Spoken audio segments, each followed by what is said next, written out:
Has equal opposite reaction. সব অ্যাকশনেরই opposite reaction তো থাকেই।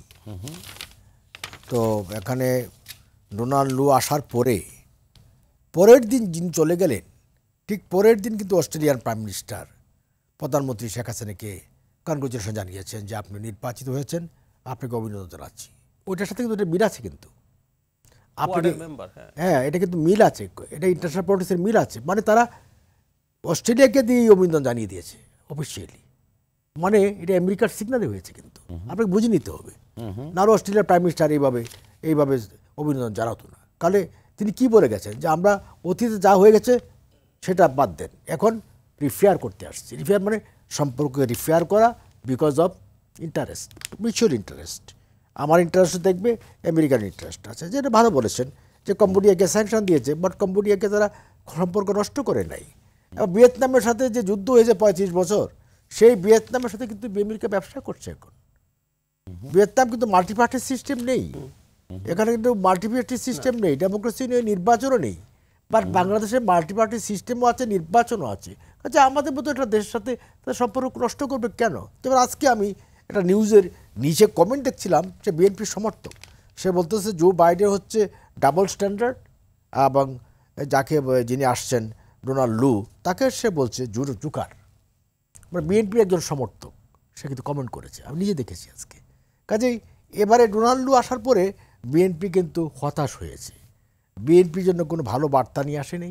বিএনপি আগে যেমন নির্বাচন আগে যেমন হাসতো, এই বুঝি বার্তা আসছে আমাদের জন্য, ইনশাআল্লাহ ক্ষমতায় চলে যাব, ডোনাল্ড লু আসছে আমাদেরকে পাওয়ারে নেওয়ার জন্য, একটা ব্যবস্থা করে দিবে, ওর স্যাংশন হয়ে যাবে, নির্বাচন হবে না, এক থার্ড পার্টি পাওয়ারে আসবে, এবার একটা ভাবনাই ছিল বিএনপি। এত সুখের আশায় তারা ছিল, এখন দুঃখের আশায় দুঃখের মাঝে ডুবে গেছে।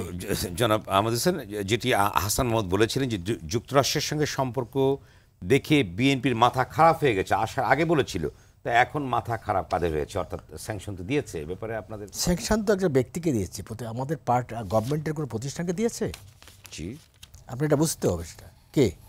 সাবেক সেনাপ্রধান তো এখন প্রতিষ্ঠানের অংশ নয়। এক্সিস্টিং যদি সেনাপ্রধান থাকতেন তাহলে একটা প্রতিষ্ঠানের অংশ হতো। কে? Do agri?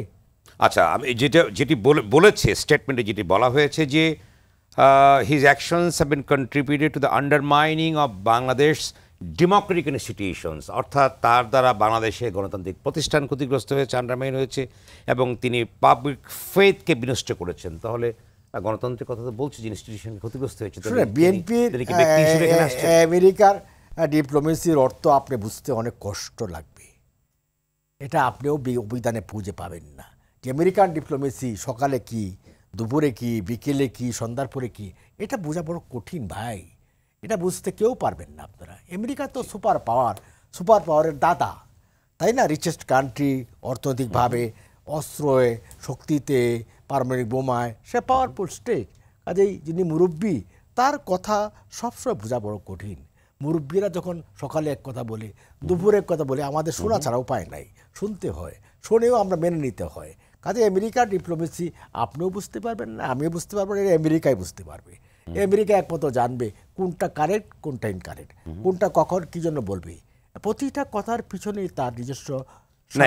এখানে দুটো অভিযোগ নিয়ে আসছে, যেটা স্টেট ডিপার্টমেন্টের যে প্রিন্টেড ম্যাটার, সেখানে সিগনিফিক্যান্ট কারাপশনের কথা বলেছে, আর একটা হলো ডেমোক্রেটিক ইনস্টিটিউশনকে আন্ডারমাইন করেছে, ক্ষতিগ্রস্ত করেছে। তাহলে এটি কিভাবে তার ব্যক্তিকে দিয়েছে? না, আপনি ডেমোক্রেটিক ইনস্টিটিউশনকে ক্ষতিগ্রস্ত করেছে কথা বললে তো তিনি ডোনাল্ড লু এটা বলতেন না যে আমরা অতীত ভুলে যাই, আমরা রিপেয়ার করবো সম্পর্ক, আমরা এগিয়ে যাব। কোনটা কারেক্ট বলবেন? আগেরটা বলবেন না পরেরটা বলবেন? দুটো বক্তব্য। ডোনাল্ড লুর কথা মানবো না যিনি বললেন তার কথা মানবো? কাজে এখানে কথা কোনটা কারেক্ট, কোনটা ইনকারেক্ট, কোনটা সকালের, কোনটা বিকালের, কোনটা দুপুরের, কোনটা মিড নাইটের, এগুলো ডিপ্লোমেসি। আমেরিকান ডিপ্লোমেসির কোনো সংজ্ঞা নাই, আমেরিকান ডিপ্লোমেসির ডিকশনারি নাই। আমেরিকার ডিপ্লোমেসি আমেরিকানরা জানে, আমরা পৃথিবীর আর কেউ জানে না, বুঝলেন না? চীনের সাথে শত্রুতা আছে না, আবার চীনের সাথে বন্ধুত্ব আছে, কি নাই? কি চীনের সাথে তারা বৈঠক করতেছে না, তারা ভিজিট করতেছে না, যাচ্ছে না, রাশিয়ার সাথে যাচ্ছে না, বা রাশিয়াকে সাইজ করার জন্য চীনের কেবার হাতে রাখে। যদি চীন একেবারে একতরফা হয়ে যায় প্রবলেম আছে, সেই জন্য চীনকেও হাতে রাখার চেষ্টা করে। কাজে এইগুলো আপনার চীনের ডিপ্লোমেসি, আমেরিকার ডিপ্লোমেসি হচ্ছে ওয়ার্ল্ডকে ডোমিনেট করতে গিয়ে কোন দেশকে কীভাবে রাখবে, কোন দেশকে ম্যানেজ করবে, এই চীনকে কীভাবে ম্যানেজ করবে, জাপানকে কীভাবে ম্যানেজ করবে। জাপান তো তাদের বন্ধু, জাপান তো আমাদের গভর্নমেন্টকে রিকগনিশন দিয়েছে আগেই, তাদের বন্ধু তো। কি তাহলে বন্ধু নষ্ট হয়ে গেছে? ধন্যবাদ আমাদের স্যার, আবার আসবো আপনার কাছে।